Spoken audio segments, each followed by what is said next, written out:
Dear students, once again welcome back to the history classes. Today onwards we are going to resume our history classes.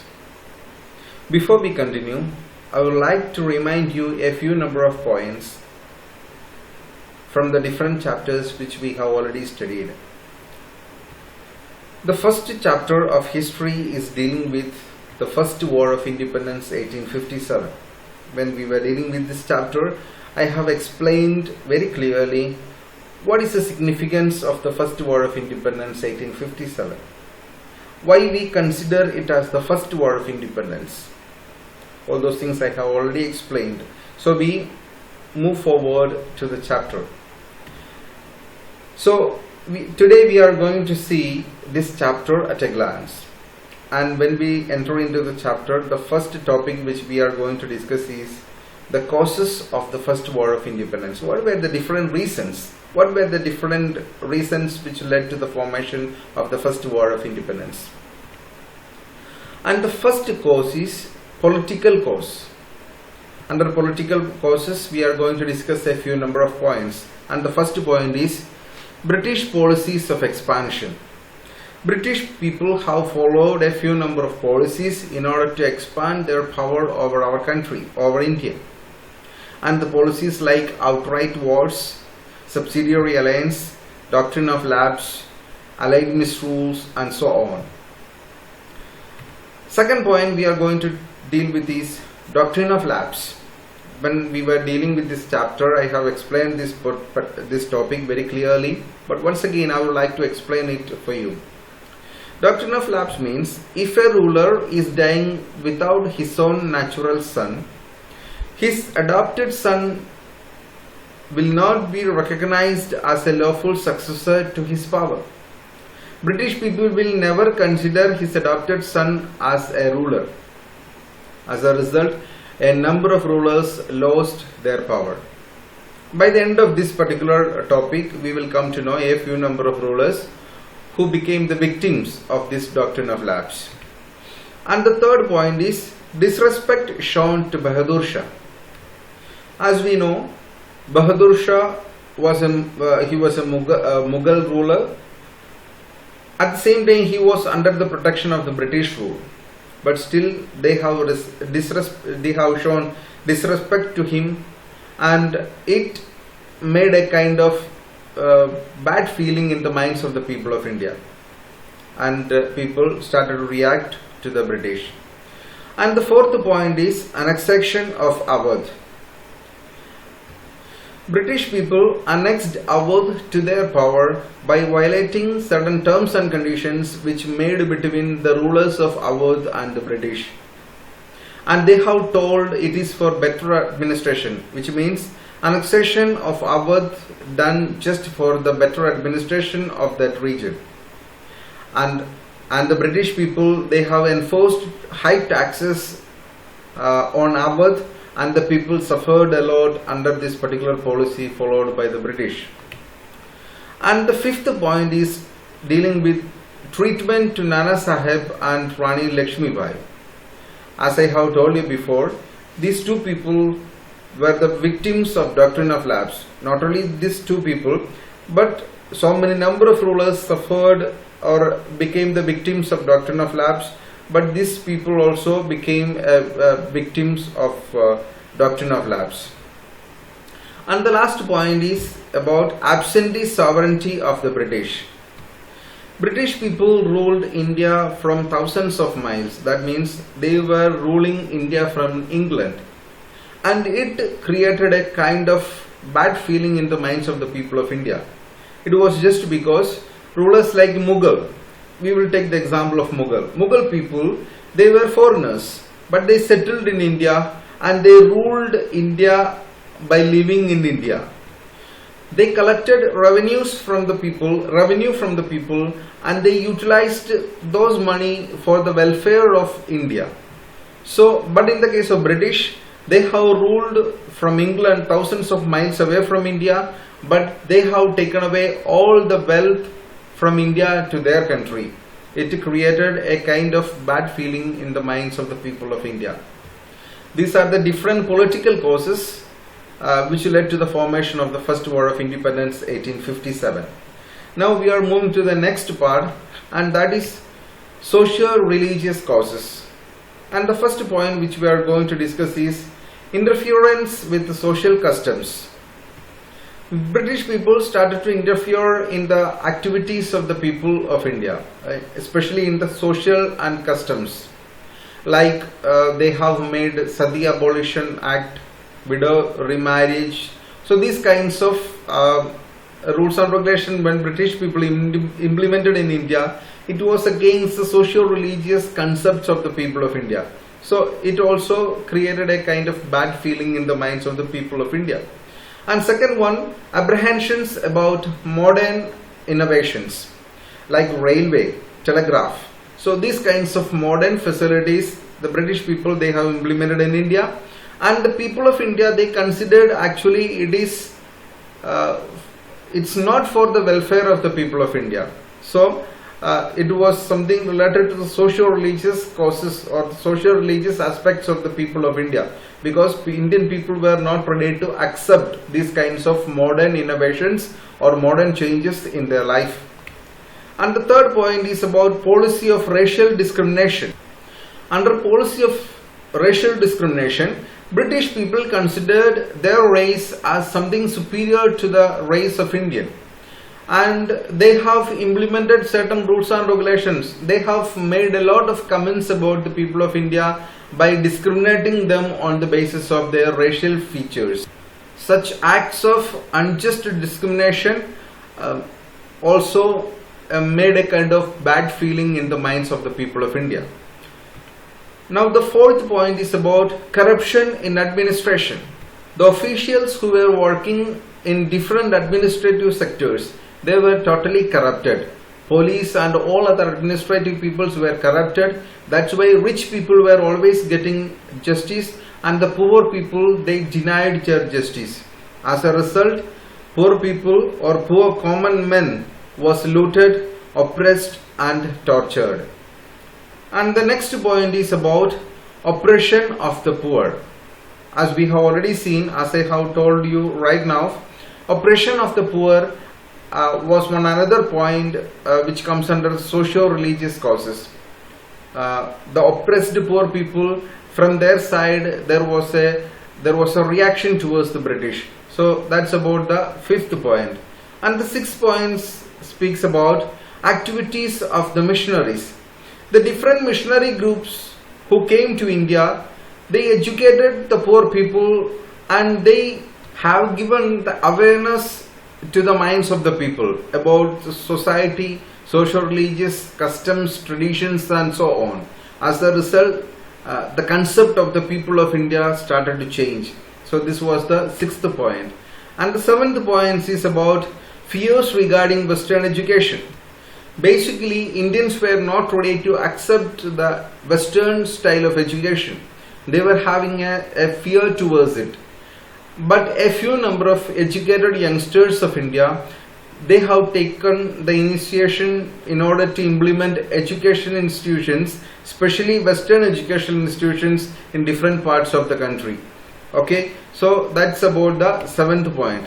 And the eighth point is saying about taxing religious places. The different religious places, if we want to go there, if we want to make worship there, we need to pay taxes, and that was the eighth point. And the last point is about law of property. So these were the different socio-religious causes which led to the emergence of the First War of Independence 1857. Now we are moving to the economic causes. So first we have seen political causes, and second one we have seen socio-religious causes. Now the third cause, that is economic causes. The first economic cause was exploitation of economic resources. British people have implemented different systems in India. They have implemented different business sectors in India with the intention for making profit from that, or their main motive was economic exploitation. So they have got a number of plantations of different products like indigo, tea, food grains and so on, because for all these items there was a huge shortage in England during that time. The next point is about the drain of wealth from India.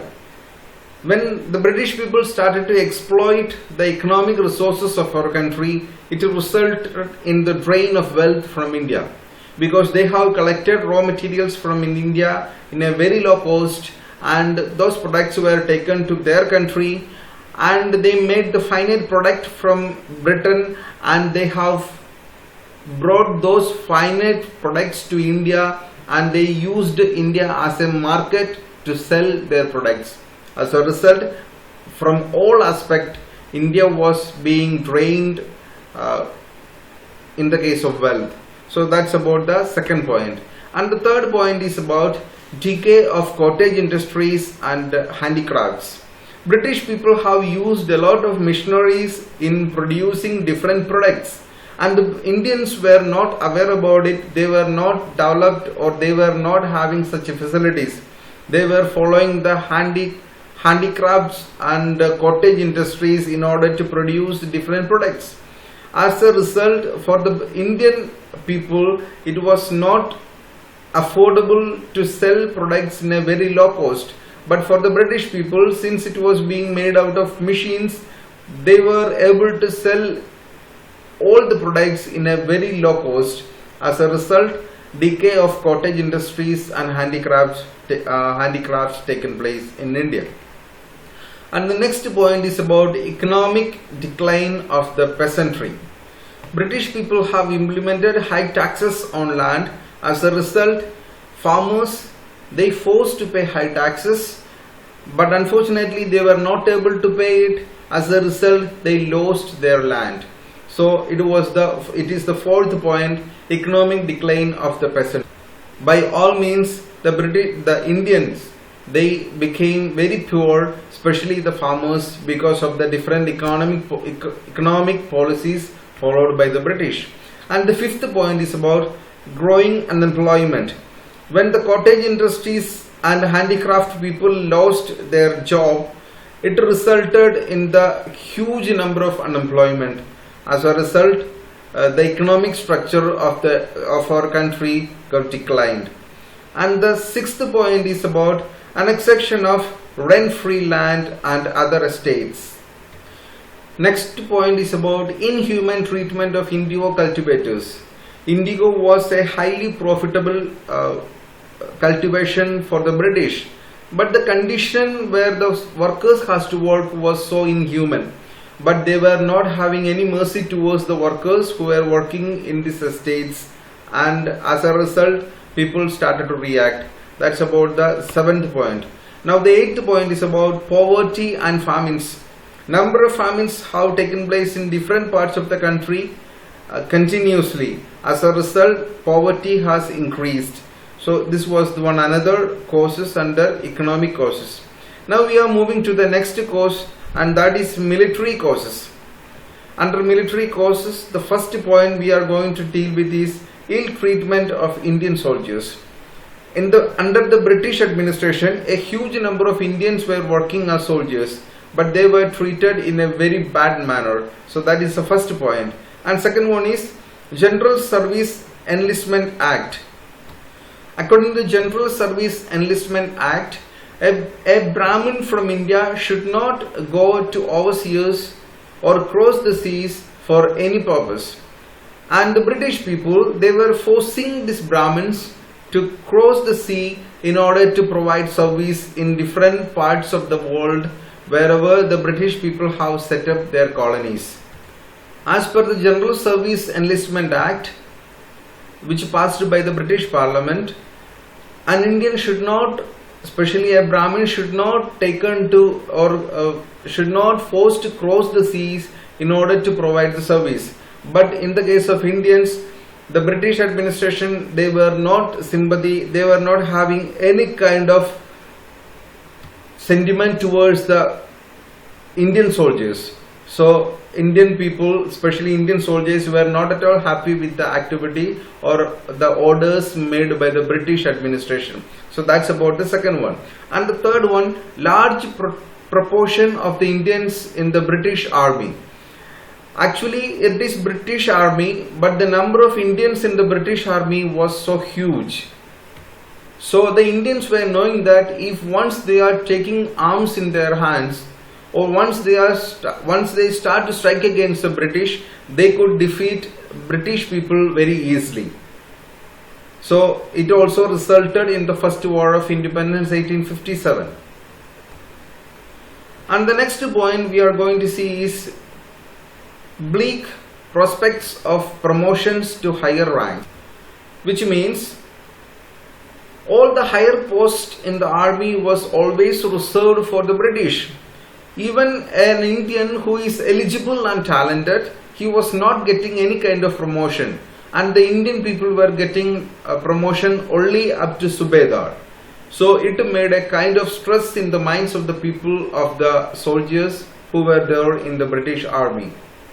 And the next point we are going to deal with is deprivation of allowances to the Indian soldiers. When British administration expanded in India, the services of the soldiers became very difficult. As a result of the expansion, they have to travel to different places away from their home in order to provide service. And it gave a lot of hardship in the life of the people of the army men, especially Indian army men. Even though they were working in such difficult situations, the British, they never thought of providing extra allowances or bonus to those soldiers who were always staying away from their home. So it also affected the mentality of the Indians in the army of the British. And the next point is about faulty distribution of troops, which means British administration appointed Indian troops in different major places like Delhi and Allahabad, fully equipped with or fully filled with Indian soldiers. In other words, all these major points or major areas were fully under the control of Indian soldiers. At the same time, British army was engaged in fighting with other countries outside India. As a result, Indian soldiers thought of a chance to strike against the British. So this point also resulted in the First War of Independence 1857. The next point is about poor performance of British troops. So British soldiers were not really eligible, they were not really efficient like the Indian soldiers. So it also made a confidence in the minds of the Indian people or Indian soldiers to fight against the British. And the last point is about lower salaries of the Indian soldiers. Even though the Indian soldiers were providing such a remarkable service to the British, they were not ready to accept their capacity and eligibility. As a result, or in other words, they have never considered Indian soldiers as an eligible soldier. That's why they were getting very lower salaries, and the Indians were not happy with this kind of behavior from the side of the British. So these are the different causes which comes under military causes, or the military causes which led to the formation of the First War of Independence 1857. Now we have seen the 4 different major causes. We will revise it once again, and the first one is political cause, second one is socio-religious cause, third one is military cause, and the fourth one is economic causes. So these 4 different causes we have already discussed. Now everything is ready. The entire background is ready for the outbreak of the First War of Independence 1857. And now to place the immediate cause behind the emergence of the First War of Independence 1857. The immediate cause was the newly introduced Enfield rifle. There was some speciality with this rifle. So as you are being seen in this particular screen, the cartridge used in the newly introduced Enfield rifle were said to be greased with the fat of cows or pigs. The greased paper of the cartridge had to be bitten off with the teeth before loading them in the rifle. The use of these cartridges angered both the Hindu as well as the Muslim sepoys. So this is what was the immediate cause, the use of newly introduced Enfield rifle. And the problem with the rifle was that it was greased with the fat of cows or pigs. And for the Hindu people, cows were holy, and for the Muslim people, cows were a taboo. As a result, they were not ready to even touch this cartridge in the rifle. So this was the immediate cause behind the emergence of the First War of Independence, 1857. Now we are moving to the results and effects of the First War of Independence. As I have told in the beginning, the First War of Independence have made its own impact in the history of India. Now let's see what were the different results and effects of the First War of Independence. The first point is saying about end of company's rule. Still then, company was the ultimate power over India. Now, because of the First War of Independence, or as a result of the First War of Independence, company lost its power, and the British administration, especially the administration from England, they have taken, or the Queen had taken the administration of India directly under her administration. So there came an end of the company's rule. And the second one, Queen Victoria has made a proclamation. That means she had made a few number of promises to the people of India. And that particular promise is being known as Queen Victoria's Proclamation. And the third one is about end of the Mughals and the Peshwas. Mughals were, as we know, they were dynasty and they have ruled India for a long period of time. Peshwas were also a ruling system, a group of ruling people, and for these two groups of ruling administration, it came to an end. So it was just because of the First War of Independence. And the fourth point is about changes in relation with princely states. As a result of Queen Victoria's proclamation, doctrine of lapse and policy of annexation has got cancelled. But still a few number of princely states or small ruling groups in India, they helped the British people to stop the uprising. That means the strike against the British, the emergence or the beginning of the strike against the British. As a result, the British people, they have accepted the loyalty and they have rewarded those princely states and the rulers. So it made a change in the relations with the princely states, between the British people and the princely states. And the next point is saying about policy of divide and rule. After the First War of Independence, that means 1857, from 1858 onwards, British people have introduced a new policy, and that new policy is being known as divide and rule. As per this, they have turned the princes against the people, the states against the state, groups against the groups, and caste against caste. So that's mainly meant by divide and rule. People should not have any kind of cooperation, and there should not be any kind of harmony in the minds of the people. But each people should consider other as their enemy. So this was the policy introduced by the British with the title divide and rule. And the next point is racial antagonism. That means British people were always having a distance from the people of India, mainly on the basis of racial features. And that's why during the time of or after 1857, if we travel throughout India, we could see the boards in front of hotels, restaurants, railway compartments, and everywhere there could be a notice board like only for Indian or only for British.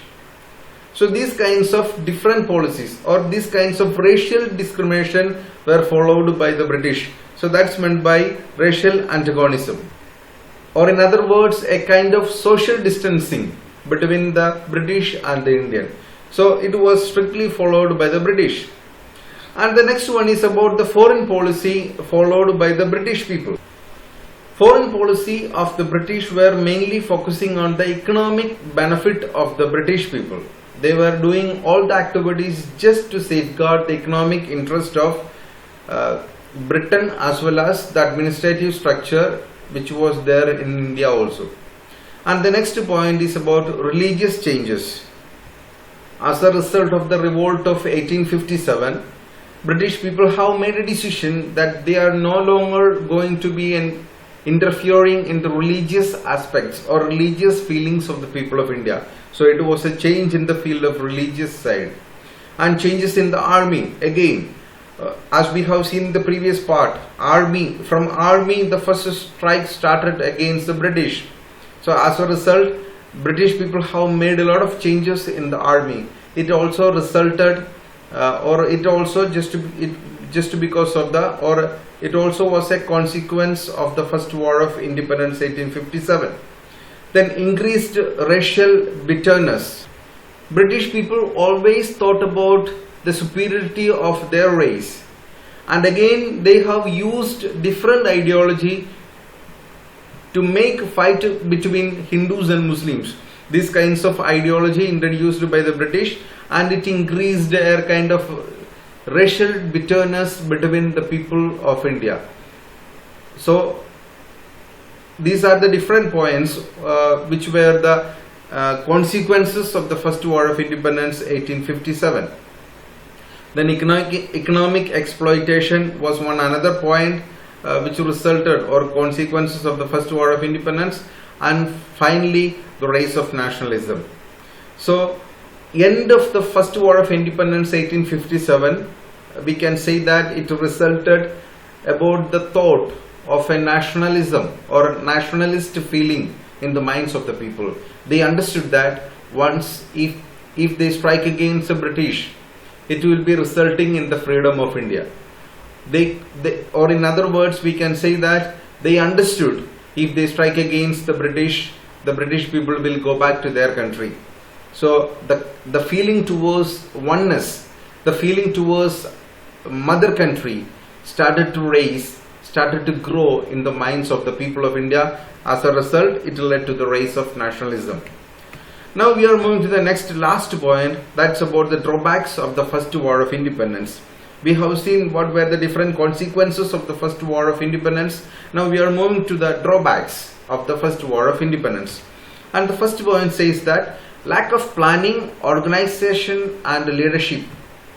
The First War of Independence was a failure just because there was no proper planning. There was nobody to organize it, and there was no leaders to organize it. So the first 3 points, lack of planning, organization and leadership, was the first point or the first drawback of the First War of Independence. And the second one, lack of common cause. See the different causes which we have discussed in the beginning of this chapter. All those causes were not common. It was not affecting common people, or it was not hurting the feelings of all the common people, or it was not hurting the common feelings of the people. Each group of people have got hurt, but it was not a common feeling. So that's the second point, lack of common cause. And the third one, lack of participation of all sections of society. A few number of groups of people, a few sections of the society had taken part in this particular moment. Rather than that, a huge majority of people were just became like audience. They were just watching the different moment. They were not taking part in the moment. But when we come to the strike, the independence struggle, when we come to the independence struggle, we can see that all the sections of the society had taken part in the War of Independence. I am not speaking about the first War of Independence, but 1947. The different movements, the different wars, the different strikes and struggles which took against the British. In those strikes and struggles, we can see that all the different sections of the society had taken part. So the one of the reasons behind the failures, or one of the drawbacks of the first War of Independence, was lack of participation from all sections of society. And the fourth point speaks about lack of resources. As we have seen, British people were simply looting the economic structure of our country. Then from where we will get the economic resources, and not only just economic resources, all other resources. So lack of resource was one another drawback of the first War of Independence. Lack of nationwide dimensions. It never spoke. Okay, when we deal with the different movements that had taken place in the history of India, different movement in different places, there was no organization, nobody to organize it, no leadership. Nobody to organize it itself means that the first War of Independence never got a nationwide dimension. The people who had taken part in the movement never thought about the nation. There was no feeling of nationalism. But all the people, they fight or they fought for their benefit. So that was the fifth point, or the second last point about the drawbacks of the first War of Independence. And finally the last point, beginning of the movement before the fixed date. Actually, there were some concepts about the movement was there in the minds of the people who had organized it, but just because of the immediate cause, as I have told, or as we have seen in the previous slide, the use of newly introduced rifle, Enfield rifle, just because of that, the outbreak of the first War of Independence 1857 started. But it was not the appropriate time to begin this war. As a result, it has got suppressed by the British people. So these were the different drawbacks. These were the different, or the 6 different drawbacks of the first War of Independence. With this, we are winding up today, and we will be continuing or the revision of the second chapter tomorrow. I hope all of you will be able to understand what I have spoken, what I have taught you today. And we will be having the continuation of this class tomorrow. I hope you enjoyed. Thank you.